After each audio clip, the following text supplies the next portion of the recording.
So the next two bottles in the Wild Ale series are Gravity's Pool and Stellar Engine. I've teamed these together so we could talk about them at the same time, mostly because they both started their life as Strange Powers, which was a Belgian pale ale that was an homage to one of my favorite beers of all.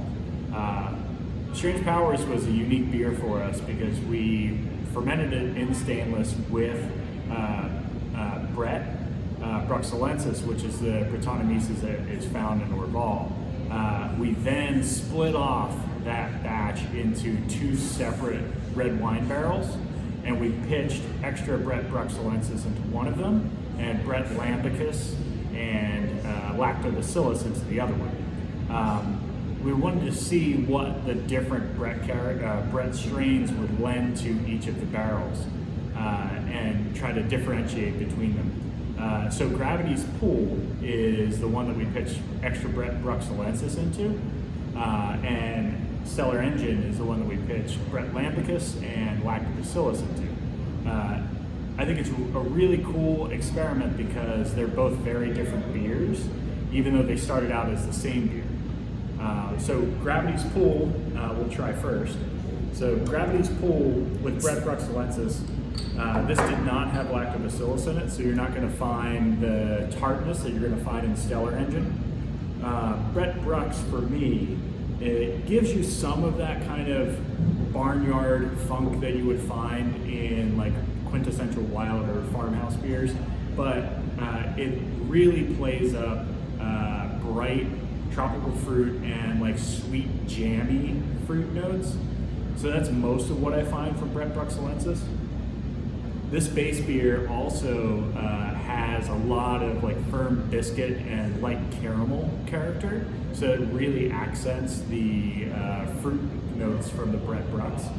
There's a little bit of wood character in this. It comes through as kind of tannic, just lightly tannic and vanillin.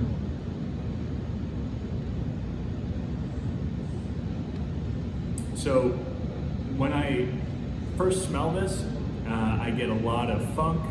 I get a little bit of like apricot, like jammy apricot, and a decent amount of like bright tropical fruit character. It ends dry, but has like a light malt character to it. It's not quite as dry as the Stellar Engine, which we'll try next. And part of the dryness from Stellar Engine is driven by lactobacillus and lactic acid fermentation.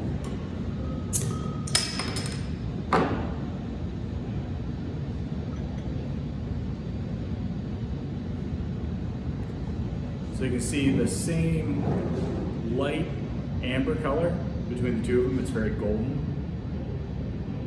This, I get a lot more lactic in the nose, so it has like a tartness almost, a brightness that's almost like citrus.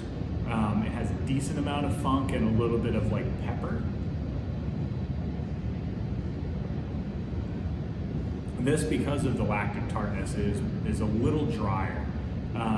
But it's a very different beer. If someone gave me these beers and I didn't know that they were the same base for both of them, it would be difficult to differentiate between, or it'd be difficult to ascertain that. We're really happy with the way these turned out. This was an experiment for us, and they both turned out really well, and they're both very different. So if you're going to pick up one of them, I'd recommend picking up both. Or all three bottles in our Wild series, so you can really like see the difference in what we're doing.